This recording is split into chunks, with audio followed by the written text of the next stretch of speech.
warroonni rifeensa keenya dheerachuu didee akkasuma immoo rifeensi keenya haphiidha kan jettaniidhaaf jechuudha viidiyoon irra qabaddeetti isinii dhufe egaatii rifeensa keenya akkamittiin akka yabbatu akkasuma immoo saffisaan akka dheeratu gochuu dandeenya kan jedhudha akkasuma immoo rifeensa caccabu akkasuma rifeensa caafinsaa caccabu jechuudha yeroo hedduu akkasuma rifeensa buqqeetiin rakkisu rifeensa gara fuulduraatiin gara duubatti adeeme jechuudha shaashii hidhachuudhaan kee akkasuma ho'arraan kan kee rifeensi gara fuulduraatiin kan dhumu akkasuma immoo saffisaan akka daddafeen of dheeratu gochuudhaaf maal fayyadamna kan jedhudha jechuudha viidiyoon irra qabaddee dhufe hanga xumura viidiyoo hiyyatta kan wajjin turtan abdiin isinirraa qaba.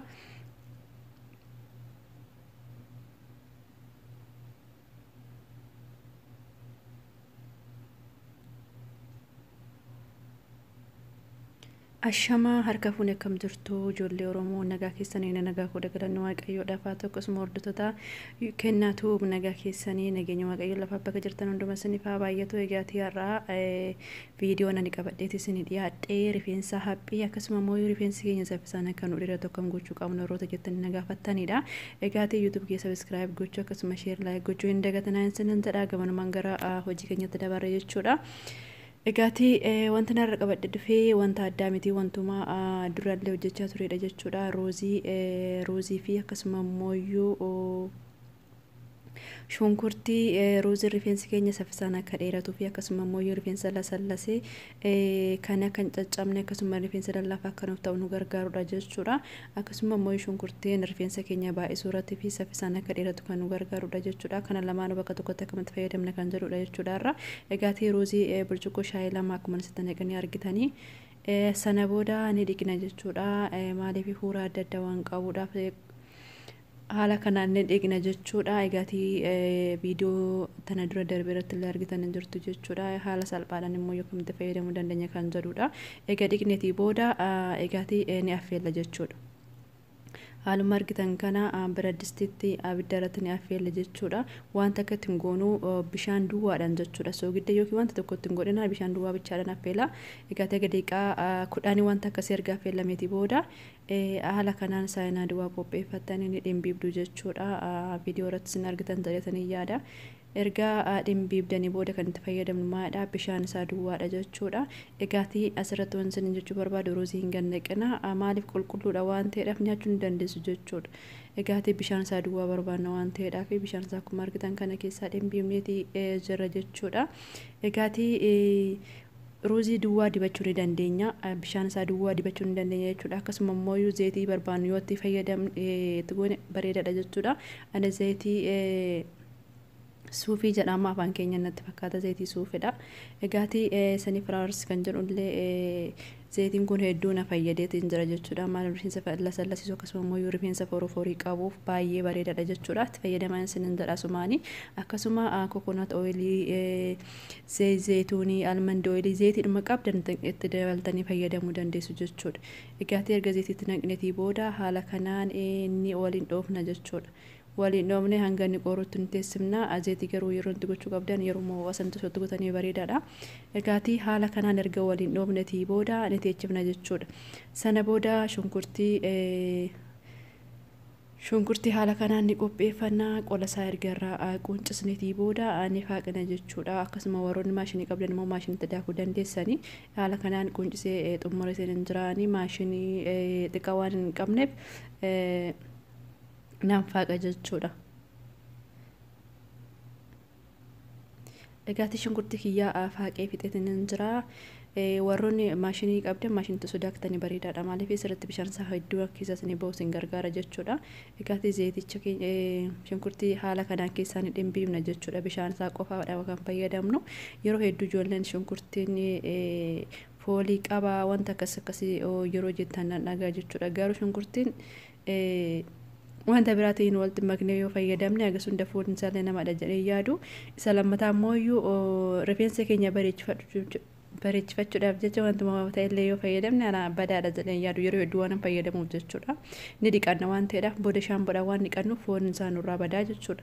Kana erga bishaan ruuzii qopheeffame sanatti dabala jechuudha bishaan shunkurtii.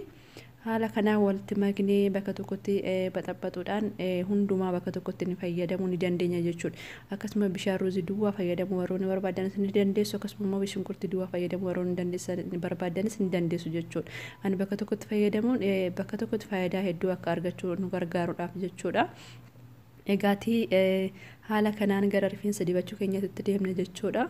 Egaati meeshaa akkasitti naqadheetiin jira. Rifeensa keenya addaan qooduudhaan akkuma baratame rifeensa keenya addaan qoodne jala isaatitti keessumattuu keessa sirriitti dibuudha qabaana jechuudha. Rifeensi maasaajii hoggaa ta'eedha. Rifeensi keenya kan dheerachuu danda'u zayitii kamillee yoo dibanne rifeensa keenya sirriitti maasaajii gochuun nurra jiraata jechuudha. Maaliif akka daddafeenuuf marguu taasisa jechuudha yeroo maasaajii goonu rifeensa keenya yeroo zayitii illee dibachuu baanne rifeensa keenya guyyaatti yeroo tokko osoo maasaajii goone bareedaadha jechuudha. Egaati hundumti keessanii yoo itti fayyadamtan abdiin qaba. Haala kanaan waliin dhoomna akka hundumti isaatiiyyuu walitti makamu jechuudha. Rifeensa keenya jala isaatitti seeran akka wal nu ga'utti dibachuudha qabaanna jechuudha. Maaliif gimmaasha dibannee gimmaasha yoo hafama tokko bu'aanuuf hin qabu waan ta'eef guutumaan guutuutti akka wal ga'utti rifeensa keenya addaan qooduudhaan jala isaa dibachuudhaan haala kanaan maasaajii gochuu qabna jechuudha.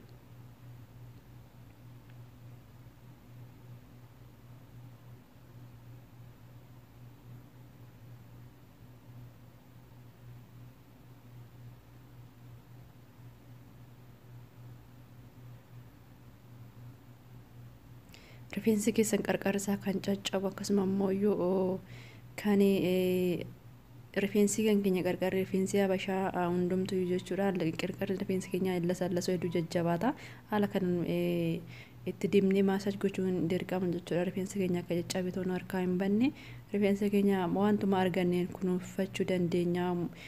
Dirqama zayitii gatii guddaa baasnee binnu yookiin onlaayinii shoppiirraa zayitii gosa adda addaa bituu irra wantoota mana keessatti argamaniin sirriitti kunuunfachuu ni dandeenya jechuudha. Isa dabalataan immoo yoo rifeensa keenya qarqara isaa osoo yeroodhaan murre jechuudha. Yoo guddate ji'a tokko wanta akkasiitiin yookiin ji'a lamaan qarqara rifeensa keenya wal qixxeessuudhaan osoo murree rifeensi keenya saffisaan akka dheeratu nu gargaara jechuudha. Egaati hedduun kan keessanii rifeensi kan kee uumamummaan dheeraadha malee rifeensi kan kee kunuunsiteetiin miti kan dheerate jettan jechuudha. Hedduun kan keessanii asirratti footoo keessaniif maxxansa jechuudha. Rifeensi kee duraan akkam akka turee fi amma immoo akkam akka jiru kanuma argitan kanaadha jechuudha. Asuma kan keessan ofii keessanii faradaa'ii. Egaati rifeensi yoo hin kunuunfamne tasuma hin margu ofiin rifeensi margu hin jiru kunuunsa barbaada jechuudha. Wantumtu hunduyyuu rifeensa keenya yoo kunuunsine sababni hin margineef tokko hin jiru jechuudha. Rifeensa keenya ofuma keenya seeraan qabachuu dhabuurraan kan ka'e yeroo hedduu caccabee bada jechuudha malee rifeensi nama kamiitiyyuu ni dheerata wanti hin dheeranneef tokko hin jiru jechuudha yoo kunuunsame.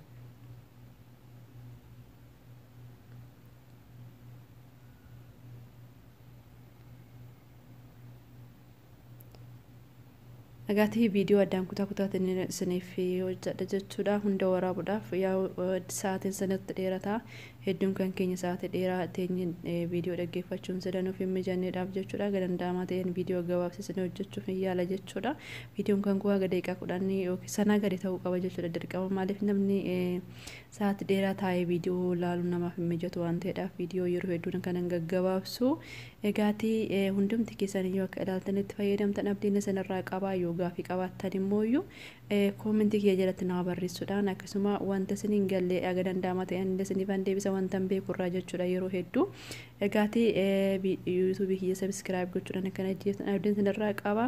Egaa fuuldura rifeensa keenya akkasuma rifeensi fuulduraan kan sanarraa dhume jechuudha. Rifeensi kan fuulduraan deebi'ee margaatii jala galannu waaqayyoo dhafaa ta'u.